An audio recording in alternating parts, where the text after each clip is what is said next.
Hello दोस्तों, जय श्री कृष्ण, राधे राधे। मैं हूँ आपकी सरिता देवी। स्वागत करती हूँ आप सभी का अपने यूट्यूब चैनल पर। तो दोस्तों, आज मैं लेकर आई हूँ एक छोटा सा चुटकुला नाच गीत। आइए सुनिए, कैसा लगा कमेंट में ज़रूर बताइएगा। का कर बुजर के जेठानी हो मोरे मनवा के, हो मोरे मनवा के मिल गए परानी हो, मोरे मनवा के मिल गए परानी हो।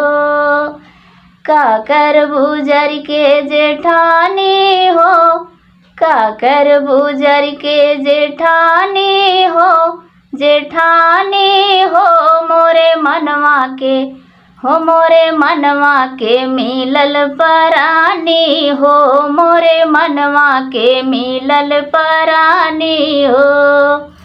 सांझ सवेरे पिया झाड़ू लगावे, सांझ सवेरे पिया झाड़ू लगावे, झाड़ू लगावे हो झाड़ू लगावे।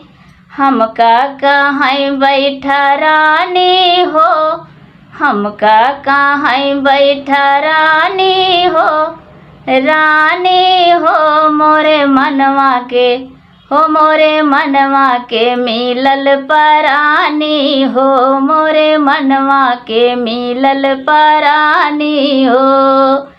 का कर बुजर के जेठानी हो, का कर बुजर के जेठानी हो, जेठानी हो मोरे मनवा के, हो मोरे मनवा के मिलल परानी हो, मोरे मनवा के मिलल परानी हो। सांझ सवेरे पिया भोजन बनावे, सांझ सवेरे पिया भोजन बनावे, भोजन बनावे हो भोजन बनावे। हमका कहाँ खाला रानी हो, हमका कहाँ खाला रानी हो, हाँ रानी हो मोरे मनवा के, हो मोरे मनवा के मिलल परानी हो, मोरे मनवा के मिलल परानी हो। का कर बुजर के जेठानी हो, का कर बुजर के जेठानी हो, जेठानी हो मोरे मनवा के, ओ मोरे मनवा के मिलल परानी हो, मोरे मनवा के मिलल परानी हो। का कर बुजर के जेठानी हो, जेठानी हो मोरे मनवा के मिलल परानी हो, मोरे मनवा के मिलल परानी हो।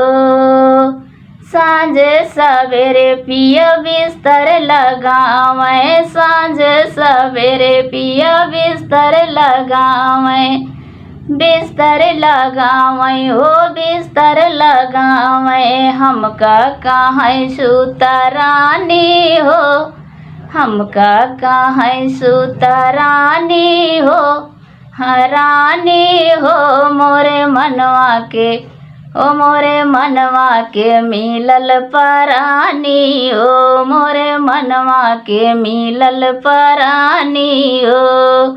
का कर बुजर के जेठानी हो, जेठानी हो मोरे मनवा के, ओ मोरे मनवा के मिलल परानी हो, मोरे मनवा के मिलल परानी हो।